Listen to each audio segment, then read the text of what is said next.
Hello, my name is Hope Morgan, and today I'm be talking to you about Frida Kahlo and some of her famous paintings. Frida Kahlo was a Mexican artist who used bright, vibrant colors in a style that was influenced by the Mexican culture as well as the European culture. Her paintings include realism, surrealism, and symbolism. Many of her own self-portraits represent her own pain and sexuality. History. Her full name was Frida Kahlo y Caldero. She was born on July 6, 1907. She was born in Mexico in a small town named Coyoacán, near Mexico City. Her mother's name was Matilde Caldero y Gonzalez, and her father's name was Guillermo Kahlo.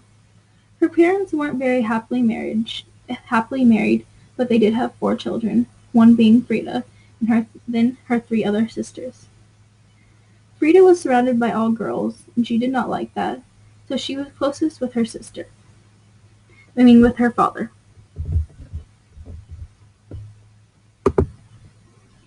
She had many illnesses and injuries. One of Frida's illnesses that affected her was at the age of 6. She caught polio, leaving her right leg thinner and shorter than her other. She also had a disease called spina bifida that affected spinal and leg development. Because of this, one of her legs was severely shorter than the other, and she had to wear special shoes, like this one, that made it longer.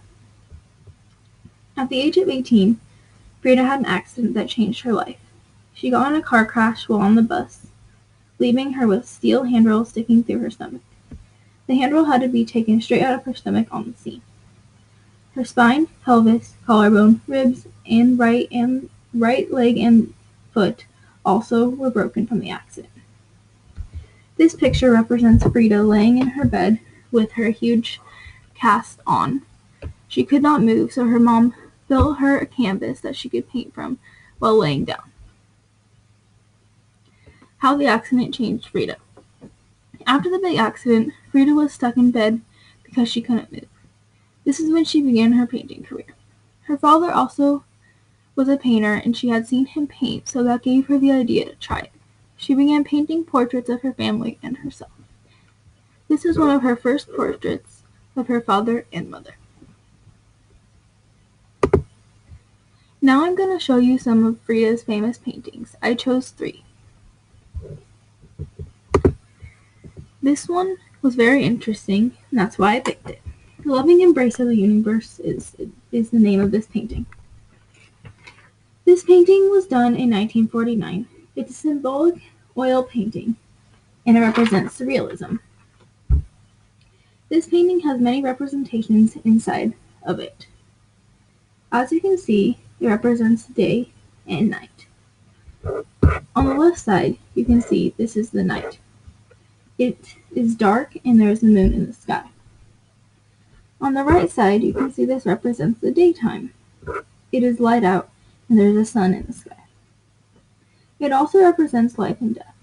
On the darker side, you can see that the plants are more dead, more like cactuses, and not very as lively as the right side. On the right side, the plants have more color, more of a green to them, and they're more alive. There's also a tree up here, which represents life. Because Frida was not able to have children, this left a great wound in her, and this painting represents her inability to have children. As you can see, it has a lot of motherly nature to it. The plants and the mother holding her and her holding the baby. The baby represents her husband Diego. She played a very motherly role in their relationship, and that is why she is holding him as he is the baby. It also represents her great love for Diego and how she still loved him. And yes. So, my next painting is called The Wounded Deer. In this painting, you can see that there are broken branches and the forest in the background is kind of dead. And that's supposed to represent fear and desperation. This painting was done after Frida got a surgery thinking it would relieve her of her back pain, but the surgery failed. This left her depressed and in pain. She was also in emotional pain as well. The arrows inside of the piercing through the deer represent her fear and her desperation as well. How she is scared and how she feels like her life is going nowhere, and those are supposed to be the arrows sticking into her side, which is a deer as well. In the lower left corner, which is really hard to see, this might be it, down here, it says karma. Karma is supposed to mean fate and destiny. She put this down there because she believed that her fate and destiny was what this painting was representing. She got the idea of the deer from her pet deer that she used to have, and she used him to paint this from. The last painting I'm going to show you is called Without Hope. On the back of this painting, Frida wrote, "Not the least hope remains to me. Everything moves in tune with what the belly contains." When she made this painting, she was very malnourished, and she had to be force-fed on the diet with pureed food.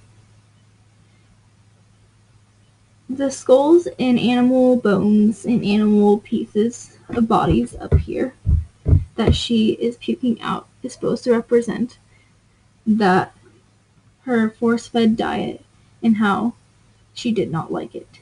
The animals and skulls are the gross food that she had to consume every day. The wooden structure right here represents the canvas represents where her canvas stood and where she would paint from. Also, in the background, you can see that this is a deserted part of Mexico landscape. There is a sun and a moon in the sky. The sun and the moon are supposed to represent how Frida was trapped eternally, day and night, in her pain and suffering, while having to be laid in bed and not painting because of her sickness. This painting is also an oil painting that represents realism, and it was done in 1945 as well. That is all I have for you, and thank you for listening. This is my works cited.